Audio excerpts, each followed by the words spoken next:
Hello everyone, welcome to today's webinar. I'm Uday Sandhya and I'm glad you're here. As we are looking at the changing world of ever evolving e-invoicing and the landscape and how we can manage the compliance across the globe. Leading us is Mr. Bharat Chandra Reddy Muppidi, product manager at Taxilla, and he is an expertise in global e-invoicing with years of experience building smart solutions. Bharat will guide us through the EU's landscape and what is ViDA, the upcoming rules are changing the businesses and its impacts. And also, we'll be getting to know the solution, how our Taxilla will be keeping the businesses on track, making the complaints easy and effective for the businesses. So, let's get started. So first up, Bharat, let's see how businesses can tackle the global invoice, and also what is ViDA and why it's needed. Can you please go through once? Yeah, thank you, Sandhya, Yeah. for a quick introduction about me as well as setting up the agenda. I'll start by answering your question. What is ViDA? So it stands for VAT in Digital Age. So it's an initiative by EU, right? The reason behind this initiative is to reduce the tax fraud. As per the reports, the tax fraud is estimated to be around 90 million euros per year. So that's what the gain EU is going to get with this ViDA initiative. So it focuses on three aspects here: full digitalization of VAT reporting. That is where all the e-invoice compliance requirements are coming into picture across the EU. The first requirement is about e-invoicing, and also it also mandates a digital reporting requirement, which means all the VAT data which is collected by the tax authority of a specific country that has to be exchanged with the other countries, right? So that's a digital data reporting. And it also defines that e-invoice structure should comply with the EN 16931 specifications. So this is a European norm which defines how the e-invoice should look. So all the e-invoice should comply with these specifications, even though each country might be having their own structure, but it should still comply with the specifications. And the second aspect of it is rules for online platform. As of now, if anyone is selling their services through commerce portal, there is an VAT is not applicable, right? Let's say if you are doing a hotel business, you are allowing your customers to book hotels using a portal, then from who is providing the services is not eligible to collect the VAT. So this is Yes. disturbing the offline business. So EU ViDA also brings these platforms into the VAT mandate now. And the third one is one-stop shop for VAT. In case if a company is operating across multiple European countries, all right, they don't need multiple VAT registrations in different countries. They just need one VAT registration, and that can be used across all the European countries as per the ViDA. So Okay. our focus will be on the first one, which is about digitalization and VAT reporting. Yeah. So thank you for the overview of the ViDA. So can I know like what does it change basically like the models or how countries are getting affected by this Yeah. in a glance? Yeah. As per ViDA mandate, all European countries should adapt e-invoicing by 2030. Each country is coming up with their own mandate for timelines, invoice structure, or own network for exchanging the e-invoices. Even though each country is adapting their own specific requirements, everything should be in line with the ViDA specifications in order to comply with the digital reporting requirements. Now let's go ahead and see a few country-specific requirements which are Yes, coming up in future. sure, Bharat. Bharat, what about this EN 1693? So is there any kind of mandate thing? Or? EN 16931 is a specification side. So it mentions like EN represents European norm. 16931 is the code for the specifications. So let's take an e-invoice, right? So it mentions that e-invoice should be an XML file. And it also mentions that what should be the structure of the XML. Like if at all you have to represent a seller name, what should be that field name? If at all you have to represent a line item, what should be the line items? What should be that particular field name? All these things will be defined in these specifications. Wherever e-invoice is getting adapted, that XML should be in line with these specifications. Okay, okay. Yeah, thank you. Yes, Bharat, can you give a glance like what are the upcoming 2025 to 2028 mandates for the countries? Let's have a quick overview of e-invoice mandate in different countries, right? Especially in Europe. We'll start with Poland. Poland, the mandate got postponed multiple times. The latest mandate is February 2026, right? Generally, all European countries rely on PayPal network for exchanging e-invoices. But in case of Poland, they have came up with their own portal, which is called as KSF portal.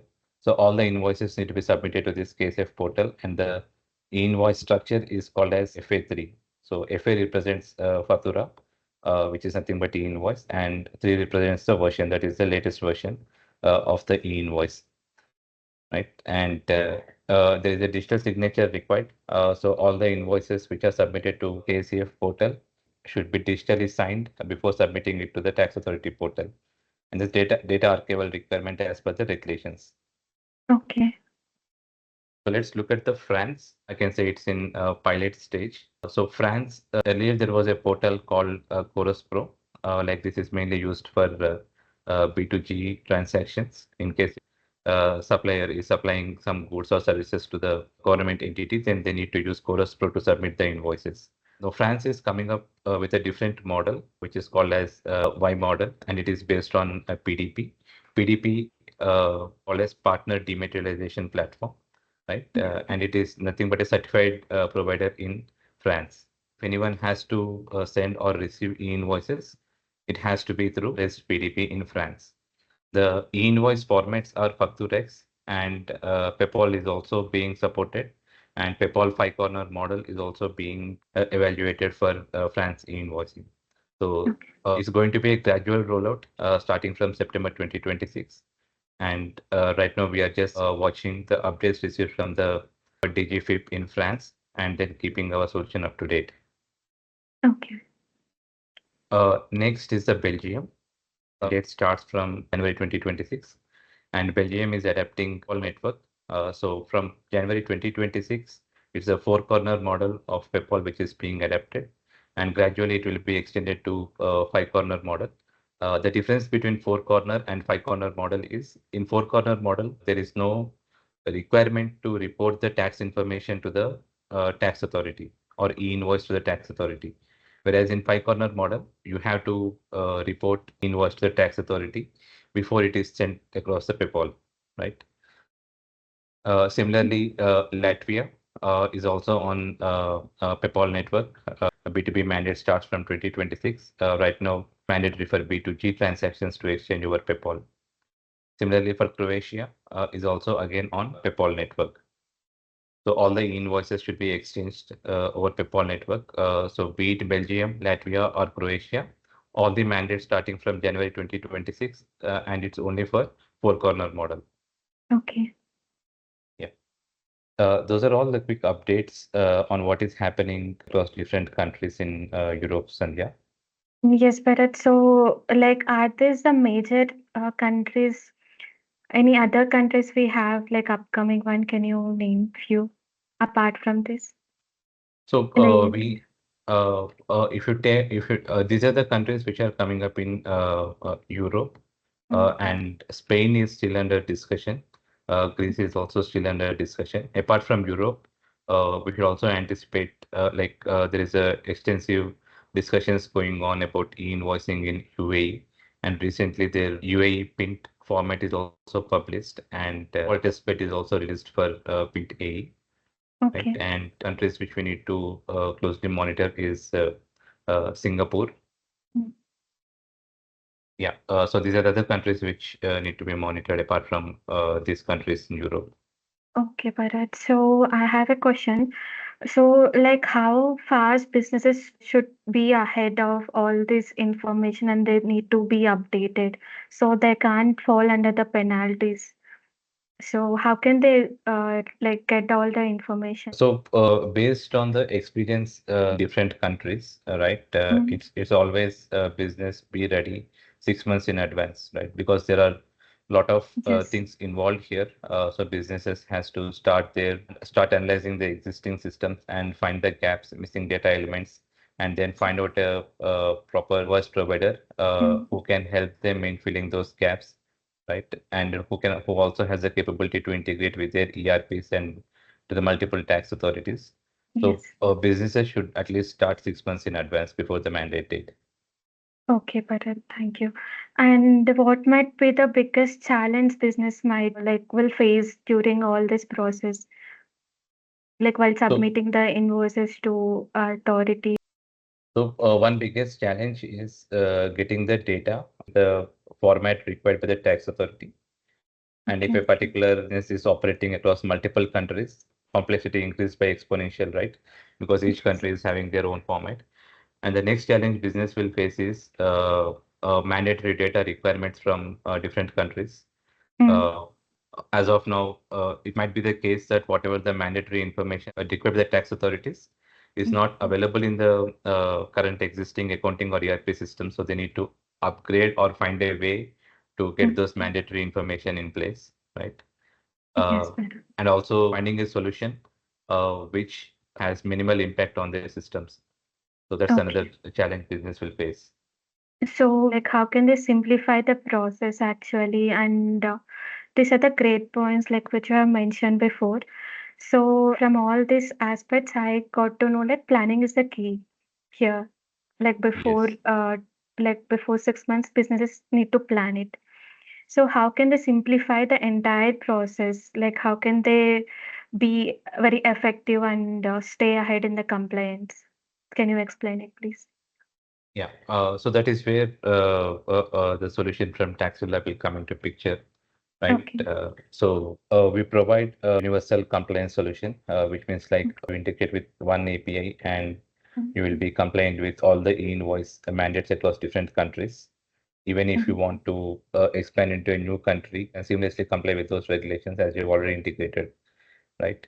And Okay. the data consistency, in case if you are using multiple source systems, and also if you're dealing with multiple vendors, you need to ensure that data across all the systems is in sync, right? And that is Yes. where our reconciliation system or the pre-validation rules will come into picture. And how cost effective the integration is. So any integration which is asking for changes in the ERP system, major changes in the ERP system, that is not a preferred integration. Cost effective integration, which has minimal impact on the existing systems, is one critical factor, and that is what Taxilla provides. Global adaptation, like you don't need to worry about what the formats each country is expecting, right? So they have to find a service provider who can easily transform the data from one single format to multiple formats required by the requirement, right? Mhm. So that is what Taxilla provides. Zero non-compliance. Taxilla solution is always updated with the evolving regulations. We commit zero non-compliance to the customers. Okay. Enhanced data quality. Right now, since you are submitting the data in real time to the tax authority, taxpayer should ensure that the data is accurate, right? Okay. That is where pre-validation rules of the middleware comes into picture to ensure that accurate data is always submitted and also complying with the local data residency requirements. Whether there is a requirement to store the data in one specific country or one specific region, the requirements need to be complied. Okay, Bharat. So if I have uh, multi-business, like multi-country businesses, so I can go with the globally invoicing solution, right? To comply all together. Yes, if you're operating in multiple countries where e-invoice is already mandate or you're expecting some e-invoice mandate in future, it's better to go with the global e-invoice provider like Taxilla, where you Mm. just do one integration, get compliant over multiple regions. So, Bharat, I have another question. How secure my data will be here? Like if I'm going with the solution and how effective and secure my data information will be? Can you explain? So there are multiple checks in place on Taxilla, right? First of all, only authorized users will be able to access the data. So access is defined based on the roles and permissions assigned to the user. Now, Okay. apart from that, whatever data exchanged through APIs or FTP, which is Mhm. data in transit, it is secured with latest protocol, TLS v1.2 protocol, and data at rest is all encrypted. So we have all the checks in place. We are also ISO certified, and we also comply with the SOC 2 Type 2 regulations and GDPR regulations. Okay, Bharat. Okay. So thank you for your insights, and this was so helpful, and it was a good session. Like if you have any questions or any queries, like can you please drop in the chat box so Bharat can answer your queries, please? Yeah, Bharat, sorry I joined late, maybe 10-15 minutes, but just one question regarding global e-invoicing. So one compelling event is where like no, the businesses have to adhere to the regulations like compliances and everything. Apart from that, what is the benefit that we might like the businesses might benefit from e-invoicing? Yeah, yeah, that's a good question, Charshila. So the moment you have e-invoice in place, it means you are digitalizing the invoice, right? So it is the beginning point Okay. of your digital transformation and automation. Now over a period of time, what happens is all your business partners, be it a seller or be it your customer. So your seller will be able to send e-invoice and your buyer will be able to receive e-invoice. Once those capabilities are enabled, it is complete full end-to-end automation, right? You don't need to send any paper invoice, PDF invoice, and manually enter the data into different systems. All those things can be avoided. So that's the business process automation, which will be driven by these e-invoice regulations. Okay, got it. Thank you. And not that, since you have the data in structured form, it will also provide a lot of flexibility for businesses to run various analytics and get real-time insights from this data. Right. Okay. Yes. So any other questions, anyone, please? So, Bharat, I just wanted to understand what is the role of AI in automating e-invoices, validation, or when it comes to the compliance? May you know the role of AI in this process? Yeah. That's again the latest technology which is being used for the compliance, right? So AI can help in this in various areas. One, it can help you during the regulatory updates and providing you the updates which impacts your system, right? And second, your gap analysis process can be simplified with the AI, right? It can just map the fields, whatever it is there in your ERP and what is required by the tax authority and provide you missing fields which are required. And it can also suggest different rules in order to fill the missing information as per the guidelines, right? So yes, the role of AI is there, but it may not be that significant in compliance, but yes, it will definitely help in monitoring the regulatory compliance and help you in filling the gaps. Thank you. Yes. So few minutes left. If you have any questions, anyone can ask, please.